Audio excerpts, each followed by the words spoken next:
welcome to episode 53 of Cinema Curse. I'll let somebody else intro it. This is it's a lot less loud than it was last year, but it's still too loud. So my tinnitus is not happy. So I'm gonna stop it at that level still. I reduced it by that's like 2/3 the volume that it was last time. So it's down. Well, it's Hollywood's biggest night, so it is Hollywood's biggest night. I'm here with my friend Jay Leno, Oscar winner. I am your wicked game master. Call him Jay Leno? Connor Lloyd Crews. Yeah, because that's his name. I love that. That's fantastic. I am joined today by the Joey Chestnut of talking about movies, Edwin Gomez. Taking a hit.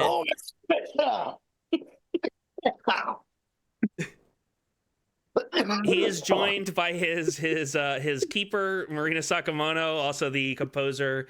Thank you for letting us use your song Curse off the EP She Nods for our outro. Man Shinkin. Daniel Ott is here in the blurry void. He looks frozen, but I think he's just being very still. And then Bri Robert. Hey guys. And yeah. Hey, can I do an intro again? No, I've got to hold on. I haven't introed the episode yet because I have a celebrity. I got a cameo. I couldn't figure out how to get the video on, but I'm just going to play the audio. Hello, this is RFK Jr. I'm recording this in my bed in the White House that Donald keeps under the stairs. I like that it's a small room because sometimes I get too excited in a big room. But I'd like to introduce the second annual Cinema Curse Oscars special. I believe that this one is about the 97th Academy Awards. Now, I don't know if there's any seed oils at the Academy Awards, but if there are, we should get rid of them. I hope Gary Busey is there because he reminds me of myself.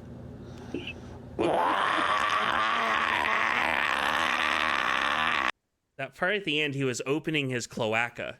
So that's what that noise was. Was that a cameo you paid for? Yeah. Or was that just nice? Yeah. It's so. I mean, that's worth every penny. I don't know what you spent, but that's worth every penny. Yeah.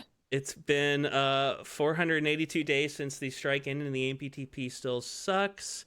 And also, you know what? I'm not gonna. I had another little thing, but how's everybody doing? Like I said before, we're just continuing our life in this hellscape of existence. Who here? I'm sleepy. Yeah. Pretty high. We're pretty high. You know what? We're high on entertainment. Yeah. And you know, and indie filmmaking. Indie filmmaking, like Sean Baker talked about. We'll get into it. So you know, Braveheart thing. I want somebody to make that into a Braveheart. He's various speeches just cut into like his face over the Braveheart sequences. Well, if we're already talking about it, let's talk about the 97th Academy Awards hosted by this guy behind me. I hadn't watched the Academy Awards since high school, and I was like, you know what, for Conan, I'm watching them. So I actually watched the ceremony for the first time in like 15 years, and he was great. He had some really funny jokes. I'm not going to just repeat his jokes on here because that's not... There's content. a TikTok supercut somewhere. Yeah, just go watch TikTok. Watch the Kendrick Lamar one is my favorite, probably. And I had that's a good one. Kilometer and that's a really good one too. Yeah, the Carlos Ovia Gascon one was also good. Her agent. That was probably the one that like caused a lot of I saw more little headlines about that one. And then even better that it was revealed later that she was there. Yeah, that was spicy. That was because I just figured it was made. Right. Yeah. We also, I don't know if you saw on Instagram, but friend of the show, Josh Salisbury, was a seat filler during it, and he has a photo right next to her that he was unaware of. It's really funny.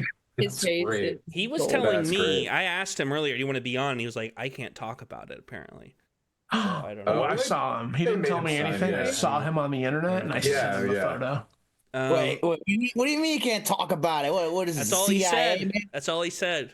They probably made him sign like the generic and quick NDA for like the weekend or some shit. Tell that to Associated Press. Hey, I guess a couple of my text messages are NDA. Yeah, be careful. Be careful. Yeah, I gotta get that blacked out.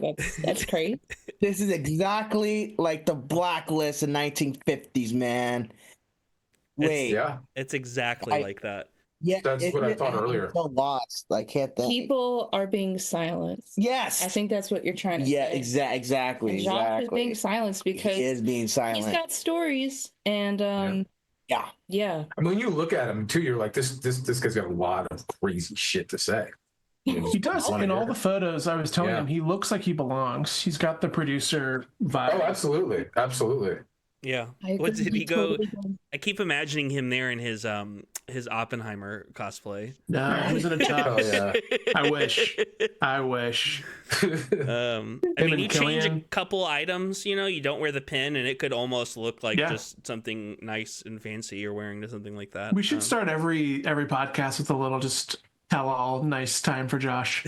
Yeah. It'll be like he's kind of on this. He's joining. Yeah, we'll leave space. We can have him on any time, but we just talk about him all the time. Like he could be on any moment, but it's like, no, Josh, you can't be on. We just talk. First 5 minutes. There is a lot of LA stuff. Who actually watched the ceremony? I know me and Bri did. Everyone did. I managed to catch it on Hulu the day after. I was unaware. I don't think you could watch it the night of. Yeah. I think this is like the first year it was kind of easy, like pretty seamless. It felt like, anyways. Yeah. I've heard there was some technical hiccup it works with the stream, but apparently it sounds like it was good, so that's cool. Right. I mean, I just remember like the days when it was like not even live to hear. That was like the where they'd show it to us at like 7 p.m. and you couldn't, and it already happened, and like it's bad enough for the New Year's vibe, but for like a show that's happening literally down the street. Yeah. Like I watched. I started it on Hulu, but then I was getting LA Times notifications before it was happening. So then I signed up for a free trial of YouTube TV, and that seemed to get me ahead of the. That's what I did last year too. I did. Yeah. YouTube's great. I think honestly, YouTube's my favorite platform. Hulu worked fine for me. At the bottom of the screen. Hulu worked fine for me. So I don't know what the fuck anyone's talking about. I streamed it live. YouTube TV, bro. YouTube TV. What? YouTube TV, bro. I didn't want to have to pay for it. I did a free trial on Hulu. My like 80th. You got a free fucking trial, bro. Well, it worked fine. I'm about to bro you right now, bro. Yeah. I didn't realize I had such an inferior experience. I mean, I thought we had a good time, but nope. Now that I hear everyone else, I'm jealous. A lot of LA stuff because of the fires, which was expected. Yeah, we were on fire. The firefighter bit was very funny. I thought that was a cool way to do that. That was good, I liked Ben Stiller's bit when he introed. He was great. He always does at the Oscars. He always comes in with a crazy bit. This one was the funniest so far. And I felt like, I don't know what you guys thought, but it felt like there was a couple of presenters who it felt like they almost wrote their own stuff. Because I think they did. I mean, they felt very genuine. There was a lot of people where you could tell it was like the normal, like, the design of a costume is the way that the costume is designed. But then there was like certain people, like Downey Jr. was like the big one where I was like, this sounds like he just wrote it, or he's like really going off book, or like Amy Poehler also. I really like the new format where the people from the movie speak about the technical people. That was probably my favorite part of the show. I was going to bring that up. That was a really nice, cool change. It's so cool. It just felt like genuine, and like getting their reactions in the audience, regardless if they win or not, was such a cool. I feel will like there was say a big focus on the technical people. Right. Yeah. Needed, and Conan's kind of the perfect person to do that. I feel like he's always very like, grateful for his crew. And Conan is the best boss in life, I believe. Everything you see. I did know when they did cinematography, it was not Angelina Jolie introducing the cinematography thing. I don't think she was there. I think she was like, I'm not coming. because From the I movie was Maria, not not Maria. Yeah. Yeah. But yeah. Let's see. I thought I thought the weirdest section, not in theory I should like it because I liked the ladies and I like these songs, but I did not like that Bond section mainly because it felt like Amazon trying to launder their acquisition of the only family-owned franchise, which sucks. I thought it was going to be a reveal of like the new Bond. Dude, same. Like, oh, this is cool. Well, that's why when Margaret was on, I said to Connor, I was like, is this real? Maybe, like for a second, I thought we're going to have some No, it was magic. a tribute to the death of it. Yeah. I had all that. I felt like it was a weird showcase that was kind of unnecessary for an already long show. Especially when you cut out every musical performance from the best. Not that I wanted to hear Amelia Perez songs performed live, but crazy to cut them out. I did. I think it would have been really fun. I think it would have been really funny if they. Well, you got to hear part of one. I'd be really funny if they did the penis to vagina song 5 times. But it would just be a South Park episode at that point, I think. They better do one. Yeah, I'm sure that's. Though, did you watch the pre-show with Cynthia and Ariana performing the Wicked Wizard of Oz tribute thing? Mm-hmm. That was sick. That was I nice. gotta admit, I was like, that's good. That's real good. Then I forgot that Wicked is a Broadway thing because I was like, how did this not get nominated for Best Song? It's not original. Sure. Speaking of things not getting nominated for Best Song, I was gonna say, I mean, my 2 big disappointments of the night, and I could have told you both of these going on, is one that Challengers just got completely shut out, specifically of the music stuff. And then 2, I knew going in that Dune 2 was just gonna win some nerd awards. But it is also just like, no, all right, well. But it did, I mean, at least it did win some of the nerd awards. So maybe it'll have the like the Return of the King thing, where if Heretic is as good as we could hope, Messiah, it'll kind of be the Messiah. Yeah. Oh my gosh. I like that. I like Heretic actually. That's the 5th Heretic. Oh, that is a real book for real. Heretics of Dune is the 5th one. It's the first of the Honored Matres trilogy that Frank Herbert never got to finish, where he introduces a part of the Bene Gesserit that maybe disappeared and came back, and now they can make that shit go so crazy that whenever they make you nut, you become enthralled to them for life, like a Dracula. But I wonder if they're going to explain that in the show.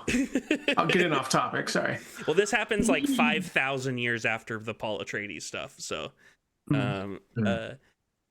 I think my 2, like, obviously, awesome to see Honora winning because I loved Honora.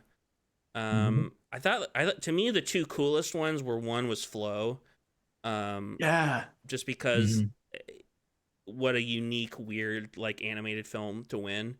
Stuck at DreamWorks. And 2 was the Substance winning for monster makeup. Oh yeah, like that kind of cool. rules. We're basically doing like a Stuart Gordon riff, and getting awarded for it, even though it is my in-laws and Rachel have not seen it and know basically nothing about it, so every clip of The Substance out of context looks like a different movie pending the scene, and that scene especially, they were like, what is this movie? which I loved. I was talking to my mom about both Honora and The Substance, and like I think she would probably like Honora, even though there's a lot of curse words in it. That doesn't really bother my mom, but like The Substance, I was like, don't even bother. Like, this movie's gonna you're gonna hate this movie so much. Like, it's going to freak you out so bad. And that was what was fun about the whole time this has been in the theaters. Like, this is like ruling, something like this. Imagine just 10 years ago we wouldn't have seen something like this. And it's just wild that like something that violent and graphic and beautiful at the one same moment is ruling all of that. It's great. Indie film. That's the only thing that the best theme of this entire show for sure is the indie film love. Yeah, I was gonna say, so speeches I liked. I loved all of Sean's stuff, obviously. I thought Kieran Culkin's speech where he was pressuring his wife and having a 4th kid was pretty funny. That was cute. I thought it was the equivalent of when your friends are like, we're trying, like, now we have to know. Yeah. Now we've been cursed. I know what's funny though is on Cinema Curse we covered Emilia Perez like months ago, months and months ago, before anyone saw it. And the only two of us who saw it, we were pretty like, yeah, we liked it, but we had issues with it, and so I've always had, I think I have like a different opinion than a lot of people, which is that I think it's like fine. I did like Zoe's speech also. I thought Zoe's speech was good. She's so like passionate, like yeah. Her winning these awards, even though I may have chosen someone else in the category, was so like she's so like I enjoyed watching her win that I was okay with it. And then No Other Land also. Yeah, that was sick. That was also the best. I was surprised how avoidant of politics stuff was. I expected more of that, and then they gave their speech, it sort of nailed everything. So yeah. Well, and then Daryl Hannah nailed some like Slava Ukraine thing. Yeah, and I think yeah. There was like one joke about a Russian. Yeah, there was the Conan joke that he made about like standing up to it. Yeah, but with Mikey standing up. Yeah, to that was a funny one. That's the thing about Conan. He's like he knows how to go in and out quickly. Like to keep it where it's like he can do a joke like pretty heavy and shit, and then like back out where you're like you still don't hate Conan. Whereas like every other one of these, like I know I said it the last time we were on here. I've literally been watching Conan since the first episode, and to just see him like this far in my life, I'll sort of like be that and just still rule. I mean, he's the greatest of all time to do late night. So I hope he does more of these. To be honest, well, it's just a testament to how good he is in general, and absolutely. Because like I wouldn't have watched the Oscars otherwise. I felt a little like annoyed with the snubs this year, but Conan, I feel like they just always sense like the general consensus, like who is going to be someone that brings everyone in, and Conan's just one of those people that everyone... You like forget that entertainers should be doing it. Like I don't think Jimmy Kimmel's bad or anything, but he's got a very specific energy, and I don't think it's like I want the goofiness. Though, friend of the podcast, Josh Oakley, was saying that he had seen some younger people reacting to Conan that were like, who is this guy? He's not funny. It was kind of like, I was like, oh yeah, it's like this very sincere goofiness that's not really like the norm right now. The Zoomers are too irony pilled. Look at that first monologue. I was ready for him to do like, his like he was so on like doing Conan, like it just felt like he was on the sound, like back on his soundstage, just doing his thing, doing a monologue, like the latest updates, and then his little bits with rant, like the sand dune, his little sound effects and everything he does that like it's the same thing he does in his podcast in life, and that's like I love hearing his assistant Sona just like talk about like everything Conan does on is the same he does off too. Like he's just the only thing is that he can be way more like sweary, which is funny. Yeah, I guess that was a big thing they used to do to like rile each other up before they would do a live show, is say like the worst things imaginable to people or themselves, this little group, and then go on the stage, and that would be that juxtaposition. Just like now we're doing the clean, wholesome NBC thing. We've got just so good. Cooper on the pod also for people watching the video, getting petted by Edwin. But he was really good and struck a good balance, like doing jokes that are edgy in a way but not in a way that feel mean-spirited, and just feel fun and funny. I didn't like Adrian Brody's really long speech at first, but then it went on that was the only one. Yeah. Actually, it went on for so long that I actually started to respect it again by the end, where I was like, you know what? Well, then he started talking about nothing. He was like, Well, I love that he's like, he made the stance of like, I'm going to do this thing. Like, this is my moment. And then just like every like paused out, delayed moment, like the cadence had to kick in of everything he was saying. I'm like, dude, shut the fuck, just go. Like it was wild. Very up his own ass. Absolutely. And also, I thought kind of disrespectful because he talked about like his 20 years of not doing things. And I was like, he's in like 5 great Wes Anderson movies. Like, absolutely, he's had some real winners. It's very weird to like, as if he's returned. Like, he's been doing good stuff. It's kind of disrespectful to people he's a thoroughbred, and now he's back on the top of the circuit again. So, yeah. I don't like how they cut off the sound people. I didn't like how that's kind of that was gross. Yeah, Adrian Brody gets to go 5.5 minutes, and some people can't have extra 15 seconds. Yeah, and that's why they were like live. You can imagine just live cutting that show, going like, "Well, we need to build these many seconds and these nobodies," which just it's shitty. Yeah. They knew he was coming. Yeah. Yeah, I'm curious. So, when did they combine the Sound Awards? Because back in the day, I didn't really understand the difference. I think I understand the difference now and can see why we would want to separate them out. Just because it's essentially the equivalent of like the difference between like cinematography and editing for visuals versus audio in terms of the mixing, the actual gathering of the effects versus the sort of post like layering of the effects. When did that happen? I'm curious. 2022. Yeah. Oh, okay. So it was pretty recent, yeah. Because I was surprised about that. I'd forgotten that they had combined those two. I do think Dune probably would have won both potentially. But it's a weird thing too, where it's like combined to not confuse audience, but the show's for people that have a knowledge and like your peers that would want to acknowledge you for the thing you're doing. And that's the bummer I have with it. My biggest thing is I just think it's like everything else in the film industry. Sound is just treated like shit nonstop. I mean, this is like, why not have just a few more awards? Like, because there are so many different elements of sound. Like, I mean, you talk about sound design, the Substance was ridiculous, but you can't really straight compare that to like a Dune, and that's the thing. It's hard because like there's so much that goes into the sound element, and that like just putting them in one and two categories, you're just going to have to either go, we'll feel this way this year, or just ignore this world or whatever it is. And they split it up in a few. It's the thing when people get mad at like editing, and I'm like, just because there was the most editing doesn't mean it was the best editing. Exactly. Like, I'm curious. That's why I think the peers pick it. I'm curious though, Bri, how would you split up sound though? Because this isn't me arguing. Like, I wish Dune wasn't my favorite movie of the year, and the Substance I didn't like it less than you. I wish it was switched or something. Because I will say, like, I don't think scale of movie should be the differentiator between there being different awards. You know what I mean? Oh no, and it shouldn't be. And that's why if you gave like a couple, like 2 to 3, like 3 would be ideal, but even just one extra, you'd gather some space where you could like figure out the pocket they fit into more. Like I said, a Substance is like, and then even like Wicked. I mean, you're like, how can you then compare this broad element of it? Because again, sound makes up for so much of film.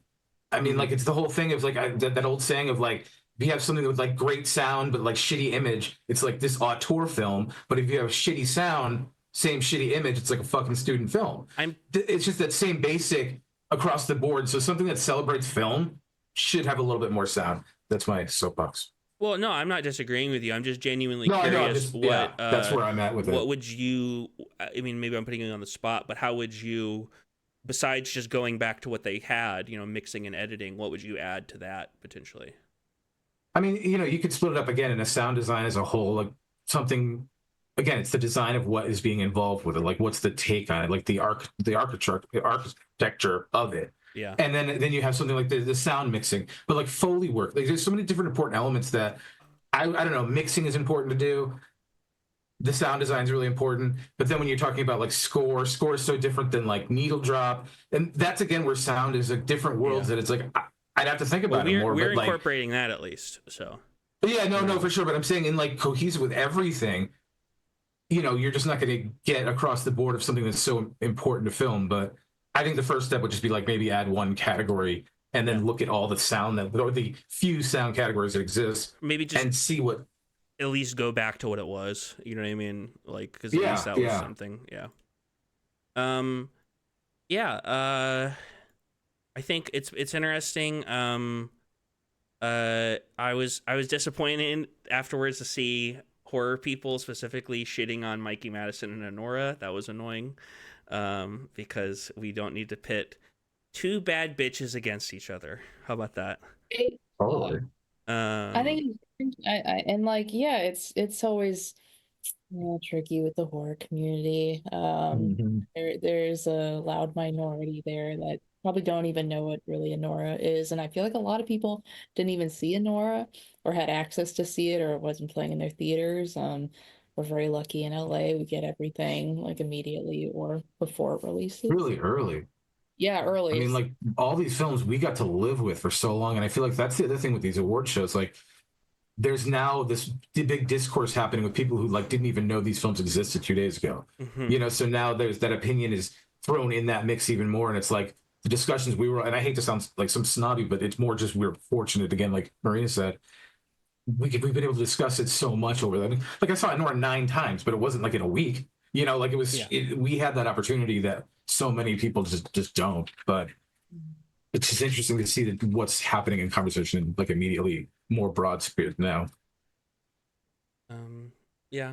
I did see someone point that I thought was interesting, which is like Mikey winning is like the plot of Substance. Yeah. I saw that. It's just so Even though I silly. think she's incredible. So silly. Yeah, it's like I think it's a funny observation, but it's one of those where like I'm like either version of that it's a win. Yeah. But that's where it fits into the hot take category of like day after, like, oh really, that's the same, you know, like I don't know. Yeah. It feels like it's just not that thoughtful. Sorry, I said Marina because I saw the name in the corner. I truly believe it should have gone to Demi Moore. I think she poured her heart and soul into that picture. She had I think this is her moment, you know, because you know, like isn't saying that like this that she couldn't ever do it again kind of like actually mean that you're proving the point of the Substance even more? I think she got it. I think she could do it again, but it should have went to Demi, man. Like, interesting. You don't have Substance logged on Letterboxd. That's interesting. Oh, movie theaters, man. That's interesting, Edwin. You don't have a Nora logged on Letterboxd either. That's interesting. Oh, okay. That's That's interesting. Interesting to hear about. But I almost did a bit at the very beginning where if Edwin tries to say a bunch of shit about movies he doesn't know, I'm gonna play this sound effect.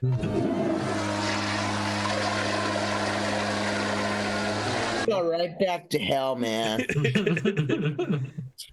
I hate movies. I hate movies.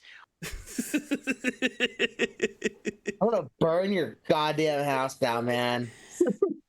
I'll fucking do it. And I'm gonna you crazy movie hater. Yeah. 1985. Dude, that's on the list, man. Hey, man, I'm sorry. The last note I had is that I know some people complain that they didn't do more for him, but I did think it was nice. They gave like David Lynch like a kind of dedicated spot at the end of the in memoriam. Because I was actually curious about this because I saw a lot of people mad that they didn't do like a whole segment on him.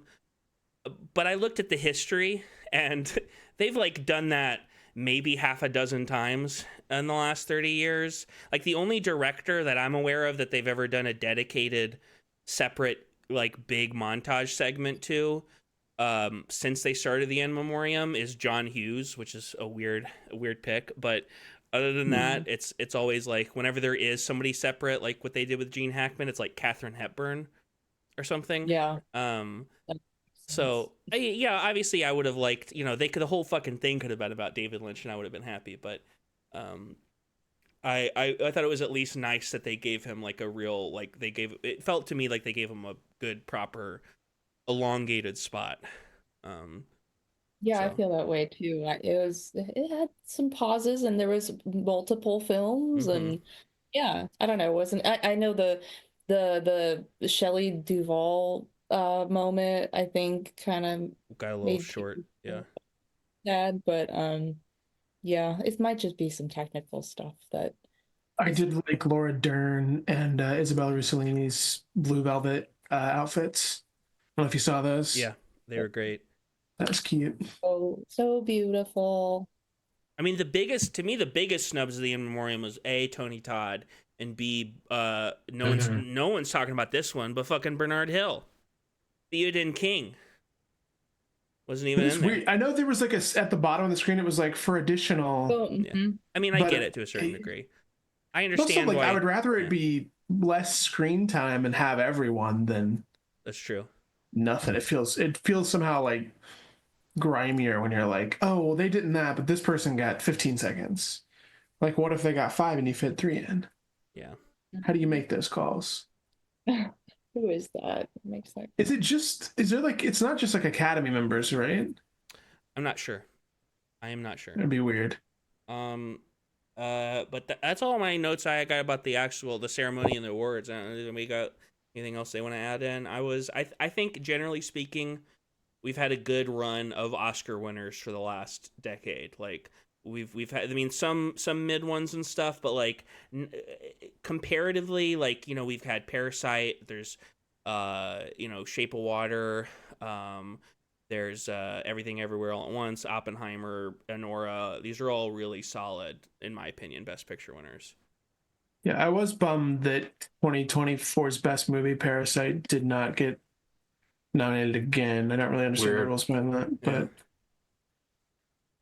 Maybe, well, didn't it just get a re-release, right? Yeah. Yeah, it's on IMAX like. So maybe it'll be next year. Yeah. Okay. Yeah, that's true. I'll be there. If I can get in the Academy time, I'll write it in. Yeah. I think it's time to give out our awards. I'm gonna spotlight myself for everybody. Like last year, we might expand next year. Now that Bri is saying this sound thing, I'm actually interested in doing that ourselves if the Oscars aren't. And that's actually, yeah, I'm into that. Yeah. And next year, yeah, that's why I was kind of like, just tell me, because I like, let's fucking do it. Yeah, I forgot that's this whole point of this thing. Yeah, right? and so last year we called these the alternate Oskies, but then on this year I was like, well, they're not really alternate, they're extra, you know. So that's what I'm calling them this year. We have 4 categories. Next year, casting, one of our categories is going to be in the main show, and so we'll next year we'll expand with sound. And I have another idea that I'll introduce at the end. I do want to say, in real life, if you were submitting for awards, you would be submitting yourself. It would not involve a person, me, by myself, going through the movies like, what the fuck?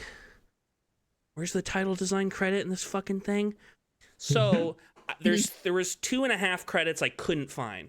I'm just gonna go ahead and say I don't think none of them won, so we're fine. But there's a couple of things that are uncredited. Yeah, let's see. I'm gonna pull up the results for myself. Do you have a little theme song? I can do this again.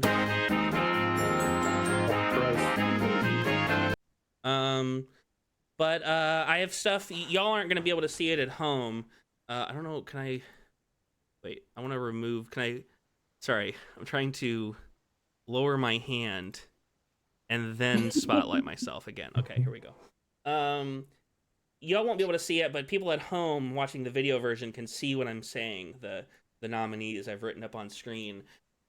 For title design, our first category for Anora. Unknown.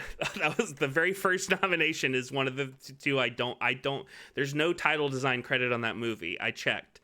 For The Brutalist, Sebastian Pardo. For A Different Man, Benjamin Tuttle. For Longlegs, Aaron Becker, Joseph Ann. And for Queer, Karim Boudaher. And there's an asterisk on that, which is that they just did the opening. There's no credits for the ending, even though obviously let's just be honest here.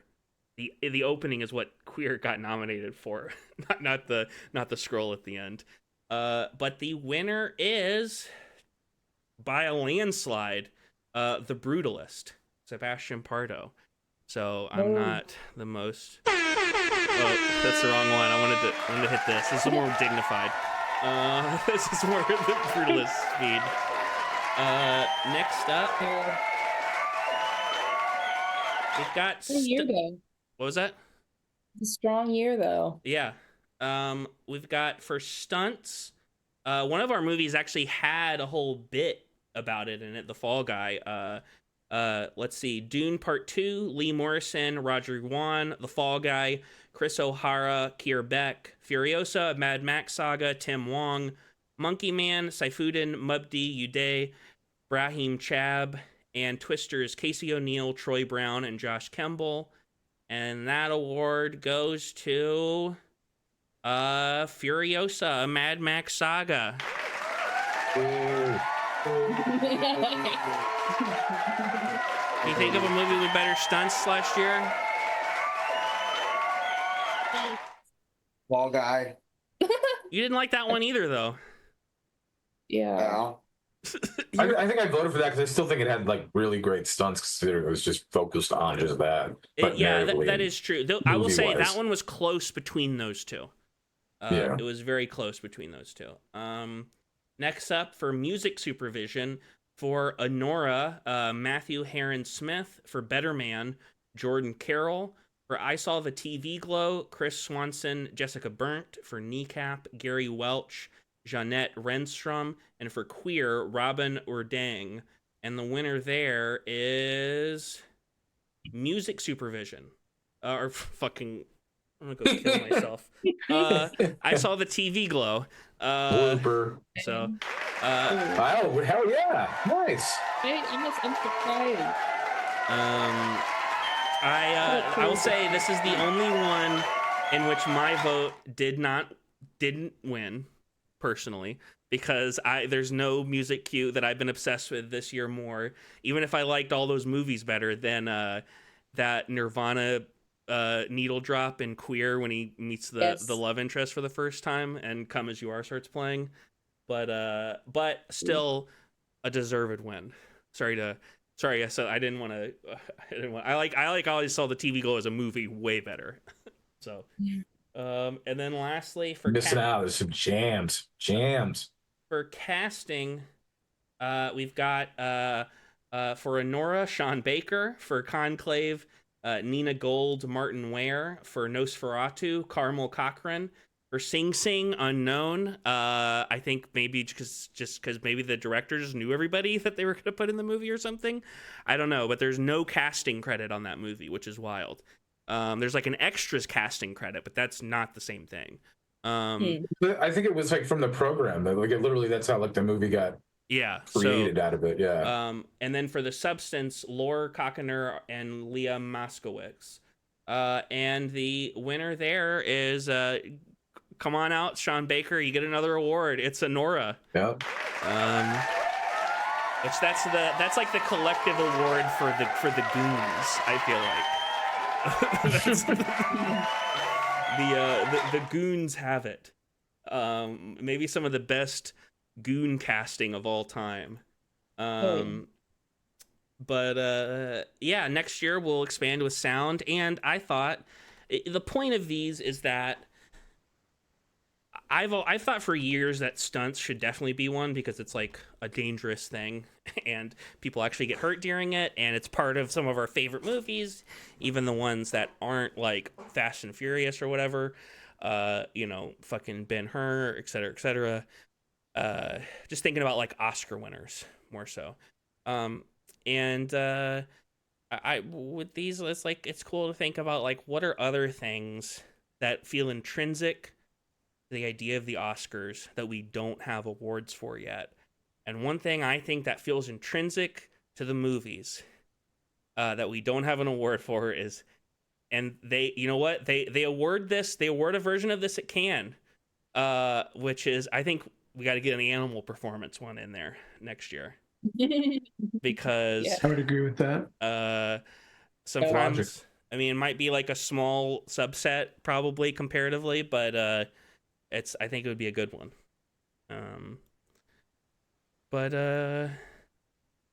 yeah, does anybody want to shout out anything else about 2024 in film? I have a list of movies I saw since last time we talked. I already mentioned No Other Land later, which is a great movie, but it's the first time I've ever understood the idea of like great movie, but I never want to watch it again.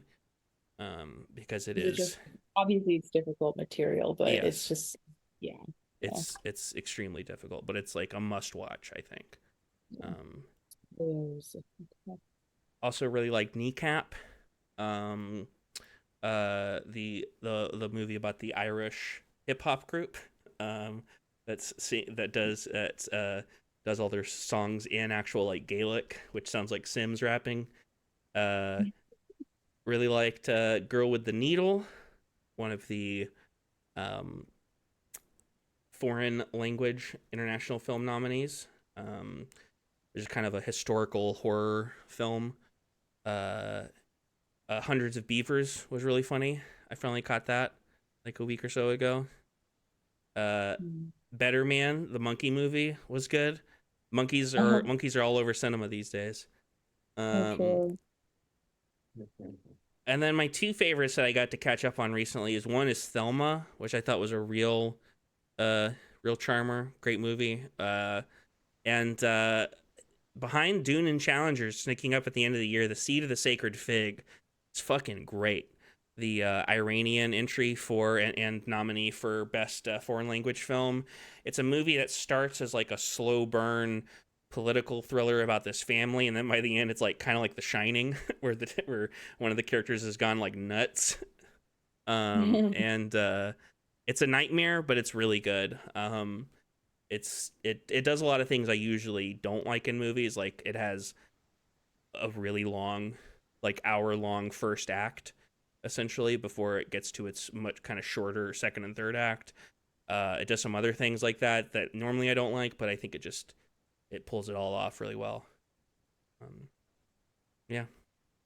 What about you got anything? I'll say, obviously, I think we're all bummed that Challengers and Luca in general was kind of snubbed at the Oscars. So shout out Challengers. I really liked The Real Pain that got some love, and this is kind of random, but I really enjoyed Rebel Ridge. Totally. I was hoping that was going to get love from us from the stunts category, but it got shut out. Yeah, oh my God, that's like nothing but. It's such a cool, grounded film, and just kind of a timeless classic, a little bit, kind of. Yeah, I don't know. It was kind of a hit and miss year. Very, very interesting. Like in the indie sphere too, and also Lester. Daniel, you got any last minute my watches? big like catch-up movies, there were three that stood out.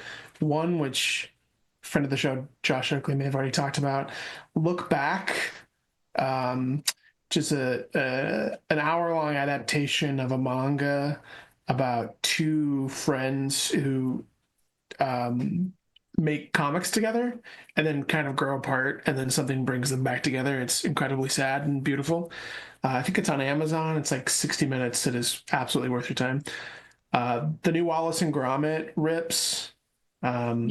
The animated category, there were a few. I thought that Wild Robot and Flow were all pretty great. So, and Memoirs of a Snail was also fantastic. So that was a strong category, but I have a soft spot for Wallace and Gromit. It's very good. And then the other one I watched that, Edwin, if you haven't watched, you should be, is called Twilight of the Warriors Walled In. I don't know where it's streaming, but it's the first part of a trilogy about this like walled city, and it becomes this, it's like this epic action, a lot of wire work stunt, practical stunt things. It freaking rules. Or what is it? What is it? Is it a kung fu movie or kind of, it's Hong Kong. I'm not sure the exact martial arts style, but it's got kind of like the Raid's grittiness, but some wire work stunts that are really cool for a lot of the like big hits, and it's pretty nasty. I think you'd dig it. Sick. Nice. Bri, Edwin, y'all got any other movies you want to shout out? Man, where to begin? Where to begin? 2024 movies. Brutalist was amazing. That movie was a masterpiece. And that's the only movie you saw. Complete Unknown, I saw it twice. Saw it with Marina. Chalamet played a good asshole, and I like that. Like, I don't like him in Dune. I don't like him in any other movie, but I like him in this one because he plays an asshole, and I like that. I like that a lot. I didn't see a whole lot of new movies because, it's not really good out there. Okay, all right. I'm saying facts. With Caligula, I saw it this year, but hello, what? Where did we go? Hey, look, it's a new restoration, ultimate cut, premiered in Cannes. So unclear of where. What the hell? So that's the best one.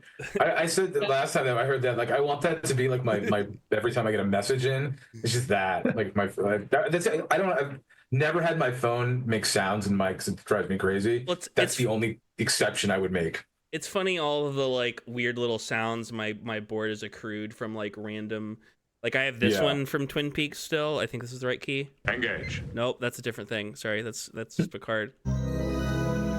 Yeah, this like mystery sound cue from the original Twin Peaks. Oh, that's good. Yeah. Anyways, let's stop saying my soundboard and let's. That's like a Donna Hayward her investigation, you know, because it's like not like super intense. No owls in that one.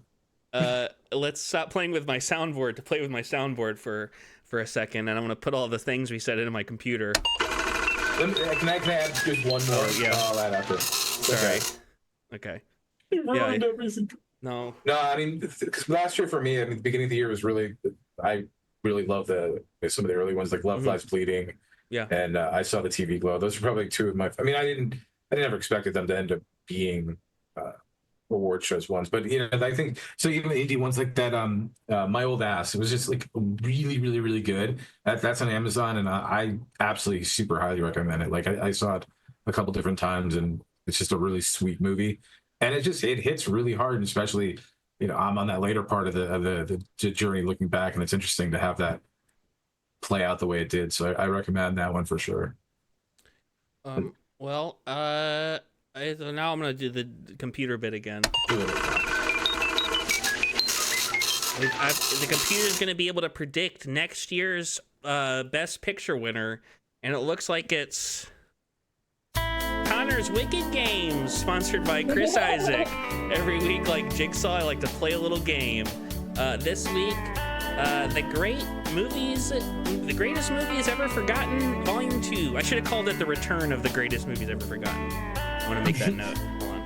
It's the return of the greatest movies ever forgotten. We all know that Best Picture winners are the actual best movies ever made, so let's see how well y'all remember them.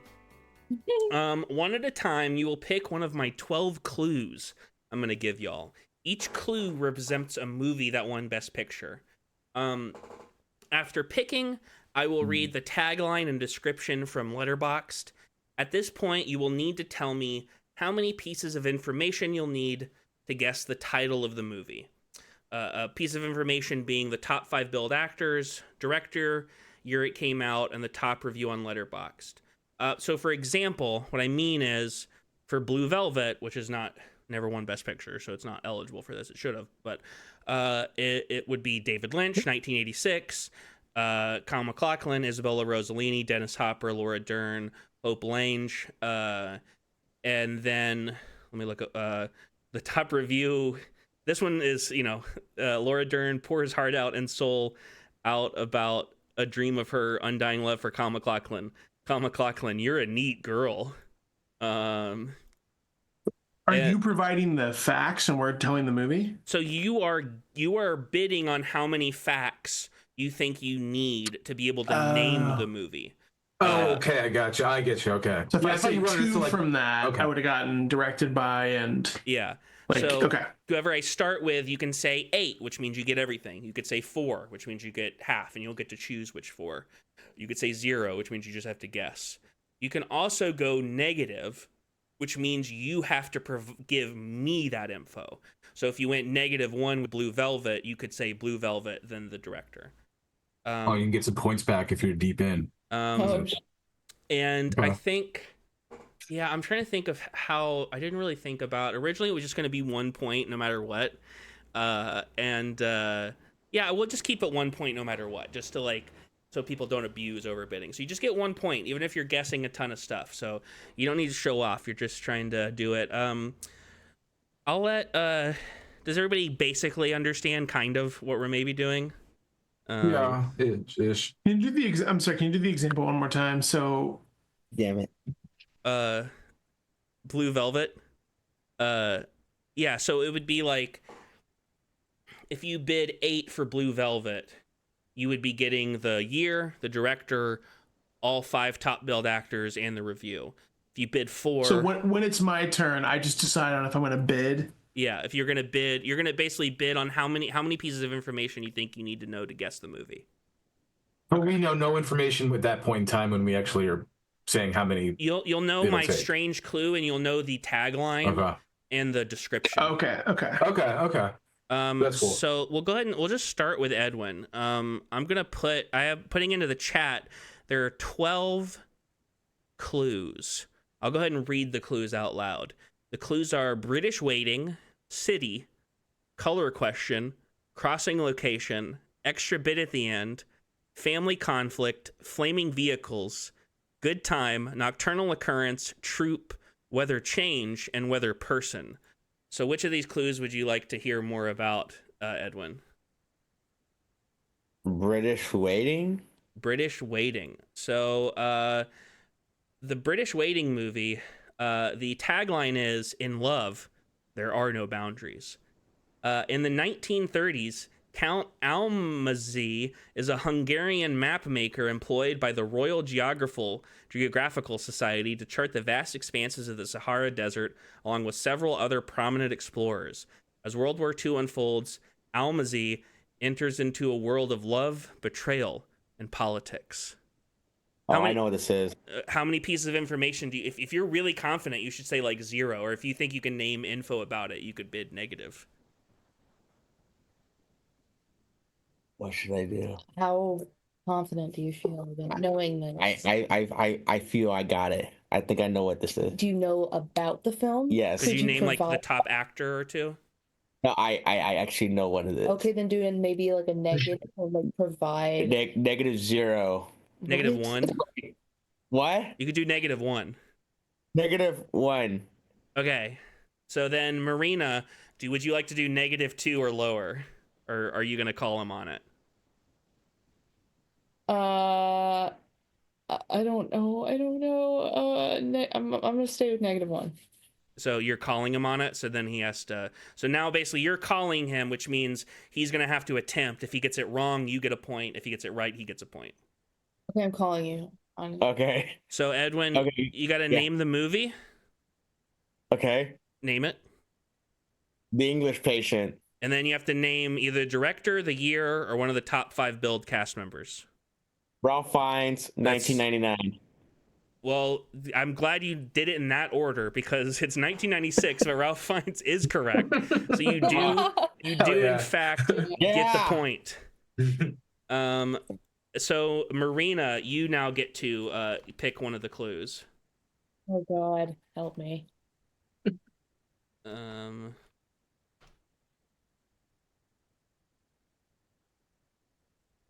You can kind of see what I mean by the clues are like British waiting, English patient.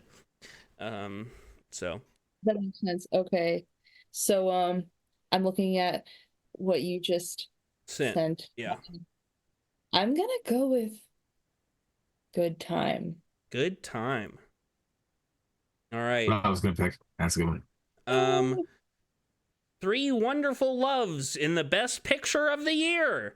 It's the hope that stains the spirit of every GI, the dream of the day when he will finally return home. For 3 WW2 veterans, the day has arrived, but for each man, the dream is about to become a nightmare. How many pieces of information do you think you need for this? Woohoo! I'm gonna go with 3. I don't feel very confident about this descriptor of film. You could go up to 8. You could start all the way at 8 if you're really... Okay, wait, okay. If you have no idea, then go with 8.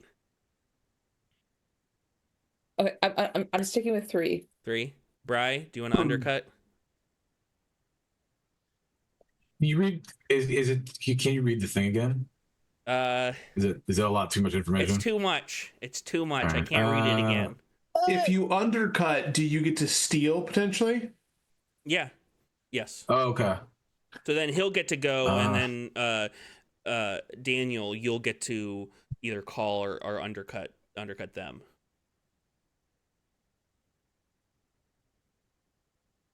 I'm gonna undercut. I'm gonna roll the dice. Say 2. You say 2. Daniel.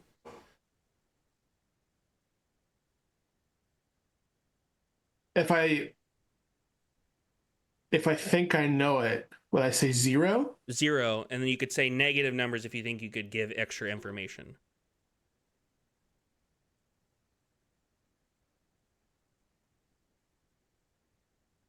I'm not confident in extra information, but I think I know the movie. I'm going to say 0. All right, Edwin, do you want to go below 0? Yeah. All right. How much information you think you could name? 1. So -1, Marina. It's back to you. Do you go -2 or do you call Edwin? Damn it. I know Edwin could do it. The bastard. I'm gonna not call you. Is that the right? I think. Is that the right move? Wait. It's up to you. I'm gonna need an answer though. Okay. I'm calling it. I'm calling him. All right, Edwin. So you got to name the year of the movie and then one of the pieces of information. The best years of our lives, 1947. That's a point to Marina. It's 1946. So those years, the years are getting to you. Hell yeah. Wow. Not knowing stuff can really pay off sometimes. All right, Bri, you get to choose one. Let's see. We're gonna do 2 rounds, and we might do an extra one at the end. We'll let anybody who hasn't gotten 1 point start one at the end. An extra. What would you say, Bri? Though, sorry, I'm gonna go with the one that makes most sense for me. Color question. Color question. All right. Rich is their humor, deep are their passions, reckless are their lives, mighty is their story. A man in his 50s reminisces about his childhood growing up in a Welsh mining village at the turn of the 20th century.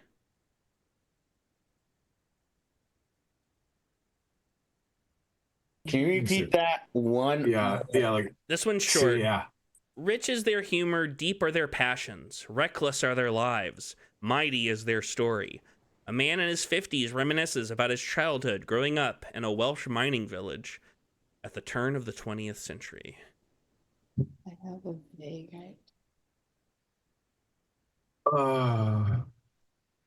And these are best picture winners? Yep.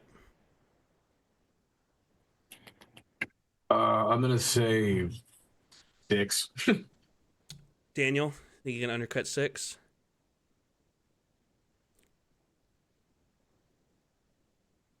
No. You're gonna call Bri? Yeah, I can't think of anything for me. So all right, Bri. Which pieces of information do you not want? Presumably, like what you get? You get 6 of the 8. So do you want like not one of the actors and not the review, or not 2 of the actors, or something like that? Yeah, that's fine. So this is a 1941 film, directed by John Ford, starring Walter Pidgeon, Maureen O'Hara, and Anna Lee. And the top review is too long, so I'm going to give you Donald Crisp. It's another actor. Hey, Hefner.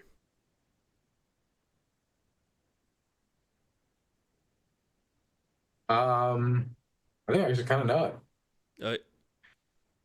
How Green Was My Valley? That is, in fact, How Green Was My Valley. It's weird. The information, it's actually kind of good if you get it. Like, it's actually, with all that info, I was like, yeah, a piece of shit together. I think my clues are also pretty good, too. Color question. I didn't. Well, the only reason, and by the way, I said that because of my color blindness. I was hoping it was going to be some sort of weird color picking, but I realized we're doing a podcast. So. Daniel, you get to pick a clue. I'm gonna do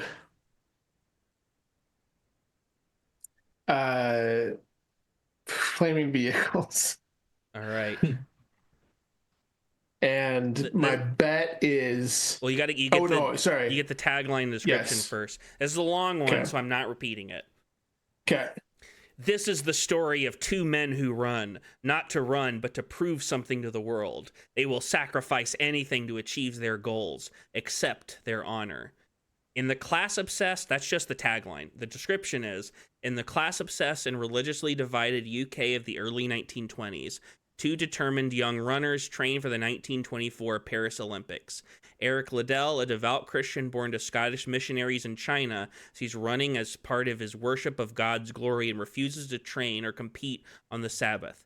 Harold Abrahams overcomes anti-Semitism and class bias, but neglects his beloved sweetheart in his single-minded quest. Daniel. I gonna say -3. Edwin, Wow. could you -0. You can't do negative. You have to go more. You have to do -4 or -5, -6, Oh, okay. -7, -1. -1. No. Below. Oh, 5. -5. Yes. All right, Marina.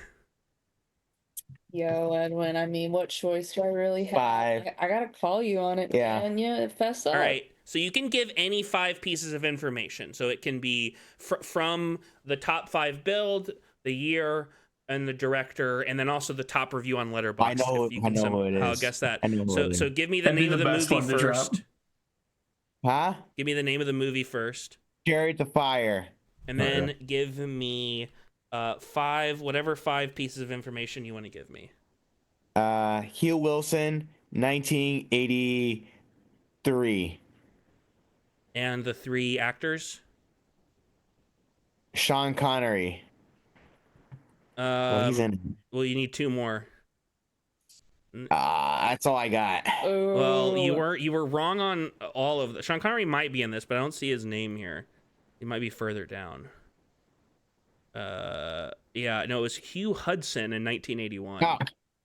So that's a second point to Marina. That's awesome. I mean, I knew it was Chariots of Fire, Yeah. but I couldn't give you that many facts. So, All right, awesome. Edwin, you get to pick another clue. Okay. And we're gonna reverse order this time. So. Family conflict.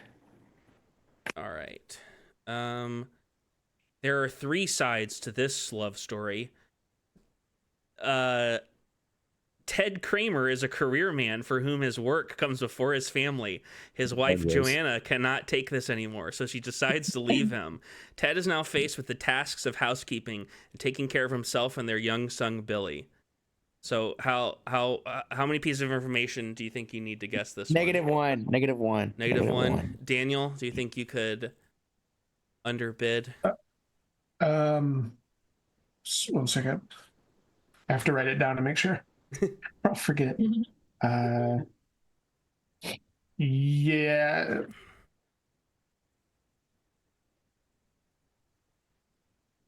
I'm gonna say -4. Ooh. Holy moly! Right? Yeah, it's too much for me. I was gonna go with -2 or 3. Too rich for your blood. All right, Daniel.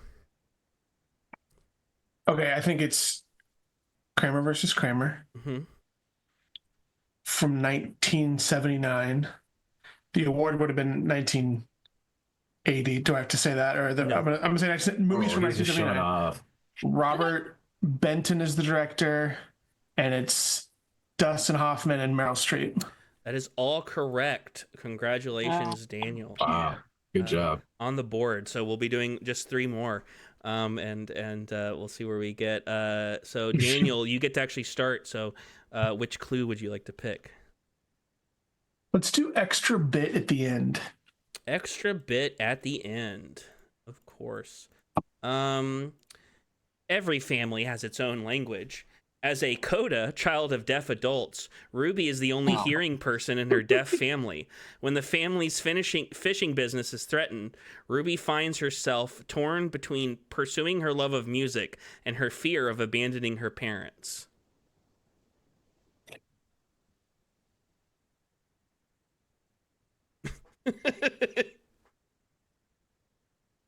I refuse.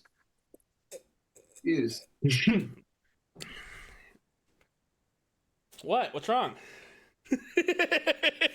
You know, You didn't deserve to win. That's all I'll say. it's some big picture winner. That's all. It doesn't mean I'm not. This isn't a quantitative statement on my behalf. I'm just using these. Honestly, specifically, I was looking for the less notable ones, actually.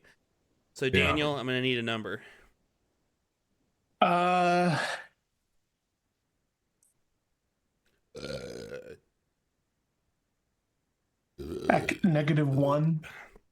Bri?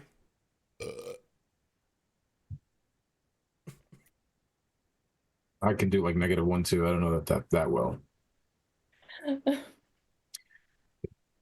Yeah, so I'll have to call you Dan. All right, Daniel.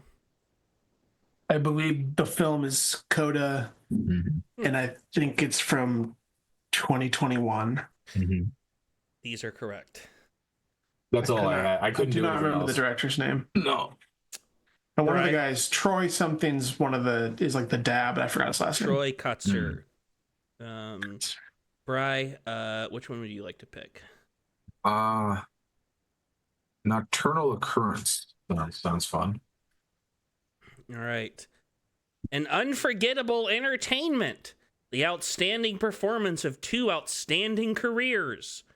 A runaway heiress makes a deal with the rogue reporter trailing her, but the mismatched pair end up stuck with each other when their bus leaves them behind. What the? What? An unforgettable entertainment. The outstanding performance of two outstanding careers. A runaway heiress makes a deal with the rogue reporter trailing her, but the mismatched pair end up stuck with each other when their bus leaves them behind. This is giving some mid-century nonsense. I don't know. Yeah, I'm like picking the ones that I'm just like far out. Like, you can just say 8. Yeah, I'm gonna say 8. Marina? Like I wanted some like weird occult shit or something. Yeah. Like, damn. But this we're is doing the Oscars. Picture winner. Yeah. Some tomfoolery happening here with some gallivanting and romance. I don't know. I can't. Oh man, I gotta call you out, Brian. That's fine. Oh, it's fine. All right. I will take it. You get all the info. So this movie was from 1934, directed by Frank Capra. The top 5 billed are Clark Gable, Claudette Colbert, Walter Connolly, Roscoe Carnes, and Jameson Thomas. And the top review is, didn't realize this was going to be the prototype for every romantic comedy ever. Wow. Oh, I know what it is. I think. Yeah. Yeah, I don't know. Sorry. You can pass? Yeah. This is It Happened One Night. Oh. When did I guess that? And Marina, your final pick. Oh, good. How about Fuck you. Oh my god, cousin. And let's see. What did you I think he said color question? We already did that one. We've got city. Oh. Crossing location. City. Let's do city. That sounds easier. If you can't be famous, be infamous. Murderesses Velma Kelly and Roxy Hart find themselves on death row together and fight for the fame that will keep them from the gallows in 1920 Chicago. Okay. Well, I'm gonna say, can I just do like a perfect 0 here? Like just a no. Like, can I just give you the title of what I believe? You could, but somebody could undercut it. 1. Let's do 1. Let's do -1. Okay, -1. All right, Edwin. What? Do you want to undercut her? Yeah. But that was a good David Lynch what that you just did, I want to say. Connor, I believe I will go -2. Daniel?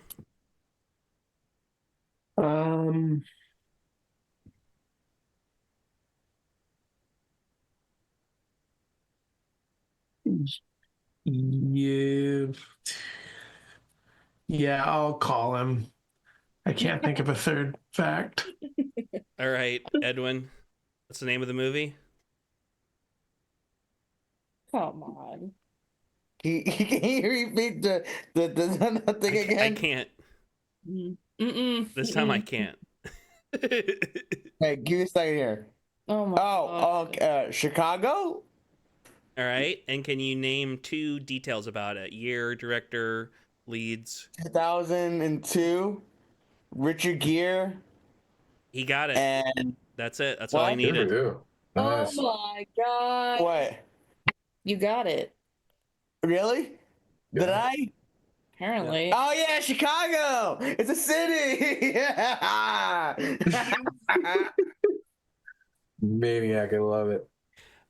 Well, everyone gets medals because we had a tie for silver. Best picture? Bri, you got a bronze. Edwin and Daniel both got silvers. Marina, you got a gold. I have never, ever, ever won one of these. I'm usually very terrible, and it's truly only because I stole from others. So thank you so much. I will say this is your first gold. Yeah. I do have.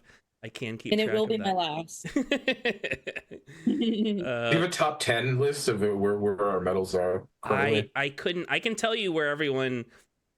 Bri, before this, Bri, you had 14 gold, 11 silver, and 9 bronze, and that's from 36 appearances. Edwin has 2 gold, 3 silver, and 8 bronze from 22 appearances. Daniel has 8 gold, 3 silver, and 2 bronze from 13 appearances, and Marina has 3 silver and 2 bronze from 7 appearances. I think Scott's probably the one who's the most. Is he? Other than that, if it's not Daniel. It depends. Well, it's one of those things where it's like it's kind of unfair because there's certain people like Ashley has been on once and she got a gold, so she technically has a perfect score. Right. But anyways, enough of that. Has anybody got anything else? So let me get motherfucking into genocide and Palestine, Congo, Sudan, everywhere else. I really don't have anything else though this week. I gave up all my stuff. I'm gonna start getting comfortable. I'm gonna take off my jacket. But anybody want to talk about shout out anything that's not a? I've listened to a lot of Viagra Boys, which is a good band. That people should listen to. Yeah, that's good stuff. I don't know. I have a new song coming out tomorrow. Oh hell yeah! Yeah, that's it. I don't know. There's so much good stuff. 2024. Oh, we're doing Physical Media Society, doing the 70mm Fest presented by Movie, and it's going to be at the Palm Springs Cultural Center starting March 22nd. That poster looks gorgeous, by the way, like insanely gorgeous. Yeah, it looks awesome. I'm so sad. I'm going to Palm Springs this weekend. Oh, by happenstance. Can you move it? Could you talk to Movie? I'll talk to Lauren. Yeah, we'll figure it out. Thank you. And Bry's got an incredible. Speaking of Honora, Sense of Cinema candle. Was it? Can you just go to senseofcinema.something? It's senseofcinema.shop. Oh yeah. Or just Sense of Cinema on Instagram and all the socials. Yeah, I had a. Mikey's gonna get one, and the candles. I just can't believe they didn't say anything at this show. I mean, it's you know the biggest snub of the night. That was the biggest snub. We haven't even talked about it. I thought I felt reserved. It's going to come out. It was rough. Trent Reznor on Hollywood Boulevard asked, "Where's the Challengers?" Yeah, for real.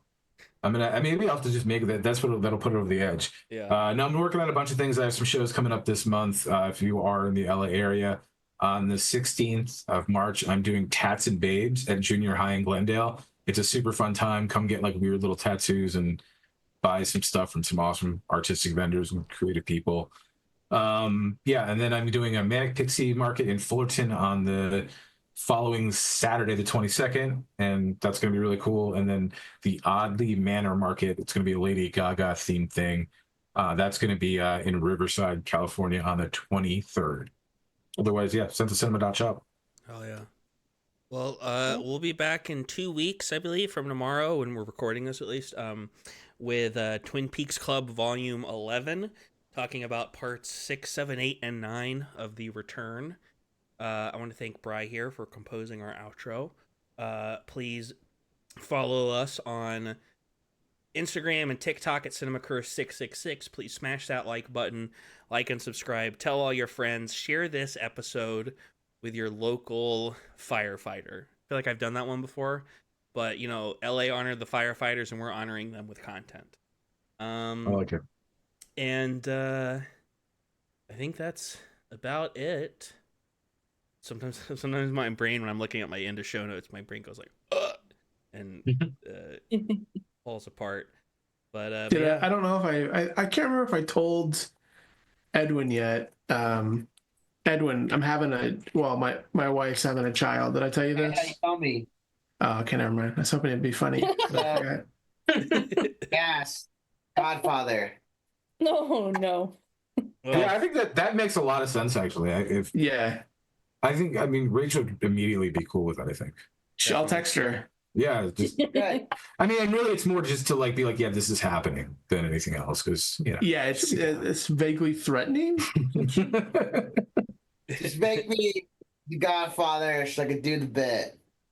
You can just do the bit. Yeah, you can't. You don't need it. Is there paperwork with the godparent? I've never thought about that.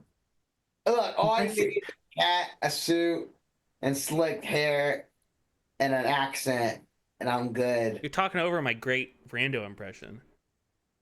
Oh, what? I'll do it.